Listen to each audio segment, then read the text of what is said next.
नमस्कार. सरकारी कर्मचारी या यूट्यूब चॅनलमध्ये आपलं खूप खूप स्वागत आहे. सरकारी कर्मचाऱ्यांच्या सेवानिवृत्तीच्या वय 62 वर्ष होणार. केंद्र सरकारचा कॅबिनेट प्रस्ताव. चला तर याबाबतची सविस्तर माहिती पाहू. तत्पूर्वी चॅनलला सबस्क्राईब केलं नसेल तर चॅनलला सबस्क्राईब करायला विसरू नका. केंद्र सरकारी कर्मचाऱ्यांच्या सेवानिवृत्तीच्या वयामध्ये 2 वर्षाची वाढ होणार आहे. याबाबत केंद्र सरकारचा कॅबिनेट प्रस्ताव तयार करण्यात आल्याची मोठी अपडेट समोर येत आहे. प्राप्त माहितीनुसार केंद्र सरकारी कर्मचाऱ्यांच्या सेवानिवृत्तीच्या वयामध्ये 2 वर्षाची वाढ केली जाणार आहे. त्या संदर्भात केंद्र सरकारचा कॅबिनेट प्रस्ताव तयार करण्यात आला आहे. सद्यस्थितीत केंद्र सरकारी कर्मचाऱ्यांचे सेवानिवृत्तीचे वय 60 वर्ष इतके आहे.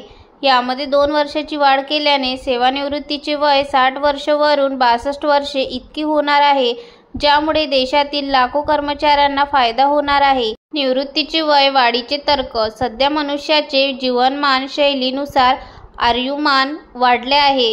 याशिवाय सध्याच्या संगणकीय युगामध्ये अनुभवी कर्मचाऱ्यांची कमतरता भासत आहे.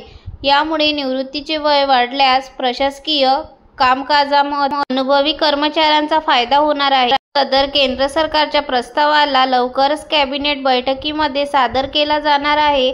सदर प्रस्तावाला मंजुरीनंतर निवृत्तीचे वय 62 वर्ष इतके होणार आहे.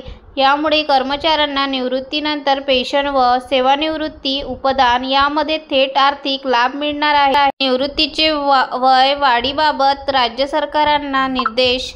केंद्र सरकारने देशातील राज्य सरकारांना राज्यातील कर्मचाऱ्यांची निवृत्तीचे वय वाढीवर विचार करावा असे निर्देश दिले आहेत. धन्यवाद.